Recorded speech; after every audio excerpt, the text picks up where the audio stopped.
provinciale, chers confrères de la province de France-Suisse, chères familles d'Haussmann et Anne,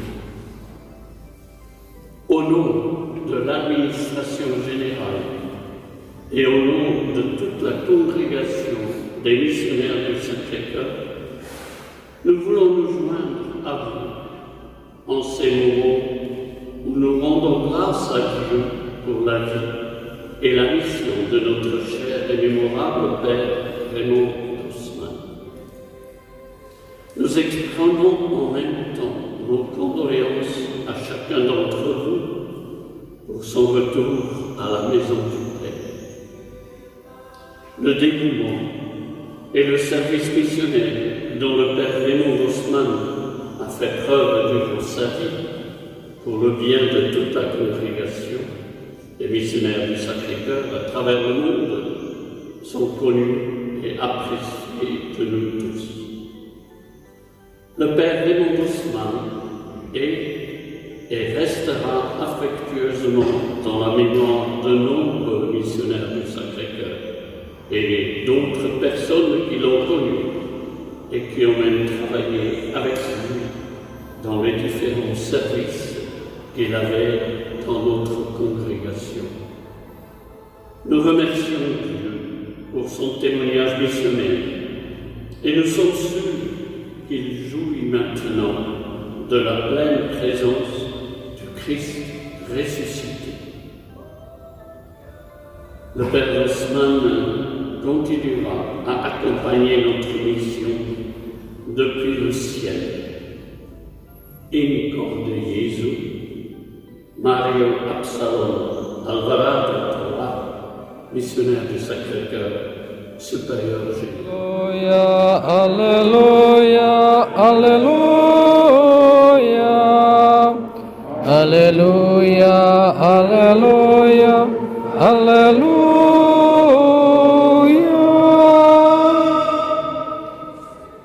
Le Seigneur soit avec vous. Et avec votre esprit. Évangile de Jésus-Christ selon Saint Jean. Gloire à toi, Seigneur.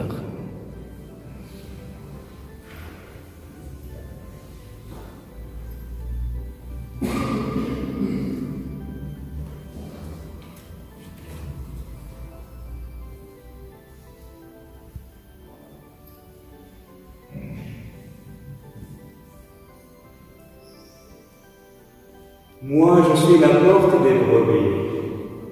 Tous ceux qui sont venus avant moi sont des voleurs et des bandits, mais les brebis ne sont pas écoutés. Moi, je suis la porte. Si quelqu'un entre en passant par moi, il sera sauvé. Il pourra entrer, il pourra sortir et trouver un pâturage. Le voleur ne vient que pour voler, égorger, faire périr.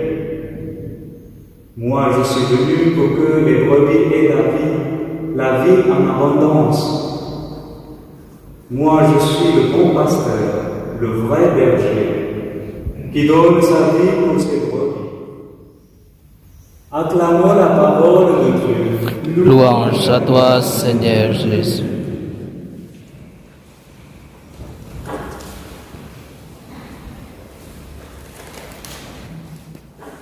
Chers frères et sœurs, chers amis, les textes que nous venons d'entendre ont été choisis par le Père Raymond lui-même. Ils disent quelque chose de son chemin spirituel d'homme, de religieux, de prêtre, au milieu de nous et tout au long de sa vie. J'ai cité dans la notice nécrologique que nous avons l'habitude de faire lorsqu'un de nous s'en va vers la maison du Père, une anecdote que nous aimions lui faire raconter lors de nos fêtes de congrégation. Directeur de l'école, il recevait les parents d'un certain Jean-Pierre, taciturne, et voulait essayer de savoir pourquoi il était ainsi. Car au demeurant, il avait de très bonnes notes. Et la maman de répondre au Père Raymond avec un bon accent berrichon, « Mon père, il se pose en dedans. » En ce moment où nous faisons mémoire de sa vie devant le Seigneur, cet épisode avec les parents de Jean-Pierre prend toute sa valeur. Il se pose en dedans.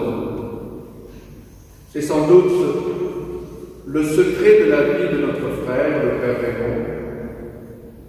Lui aussi s'est causé en dedans pour rejoindre son Dieu et son Seigneur et ainsi revenir sans cesse à la source de vie pour donner envie à d'autres d'aller à cette même source de vie qui rend capable de faire revivre même les ossements desséchés, comme vient de nous le rappeler le prophète Ézéchiel.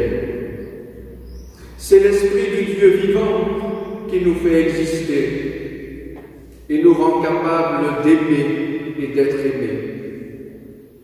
Il nous donne la possibilité d'être nous aussi des ressuscités.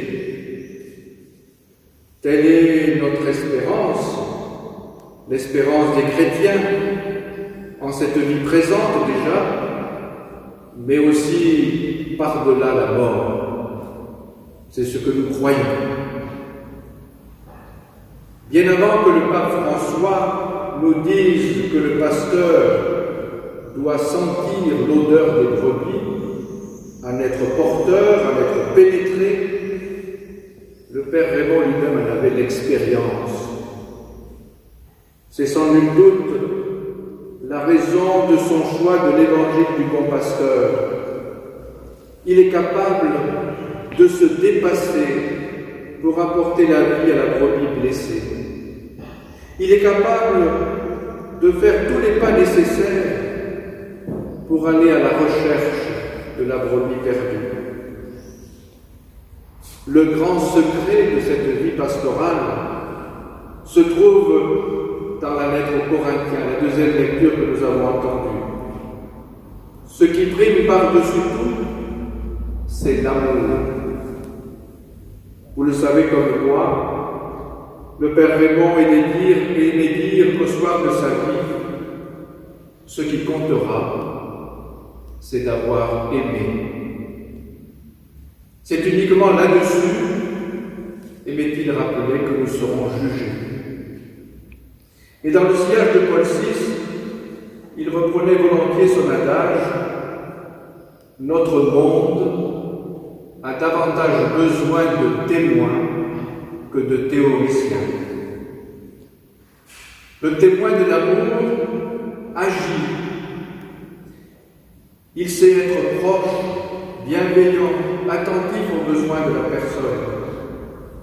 Il cherche le bien de l'autre. Ces jours prochains, nous pourrons prendre le temps de relire ce beau passage de la lettre aux Corinthiens. L'homme, le religieux, le prêtre, s'harmoniser en sa personne. C'est ainsi que chacun s'est senti accueilli, aimé, pour vivre dans la confiance et recevoir ce qui lui était nécessaire. Comme le Christ, tel le bon pasteur, l'homme, le religieux, le prêtre, se donne sans réserve, afin de faire exister chaque personne dans son identité singulière. Nous rendons grâce aujourd'hui de ce qu'en disciple et fils spirituel du Père Chevalier, le Père Raymond a réalisé en gardant les yeux fixés sur le Maître. Car nous savons et nous croyons que c'est ce qui porte et continuera à porter du fruit en nos vies. Nous entrons désormais dans une communion nouvelle avec le Père Raymond. On pourrait dire, avec lui, c'est un peu de nous, de notre relation avec lui, qui est éternellement en Dieu. Nous savons que c'est en Dieu que nous le retrouverons, en le confiant au Seigneur en cette Eucharistie. Comme il a lui-même fait tant de fois, nous refaisons les gestes mêmes de Jésus par lesquels nous tous, nous devenons un seul corps, le corps du Christ, comme vient de le rappeler avec une insistance particulière Saint Paul aux chrétiens de Corinthe. Et la finale de cette lettre, le Père Raymond peut se l'appliquer à lui-même. Je connais parfaitement comme j'ai été connu. Ce qui demeure aujourd'hui, c'est la foi, l'espérance et la charité. Mais la plus grande des trois, c'est la charité. Oui, devenons ce que nous recevons, le corps du Christ.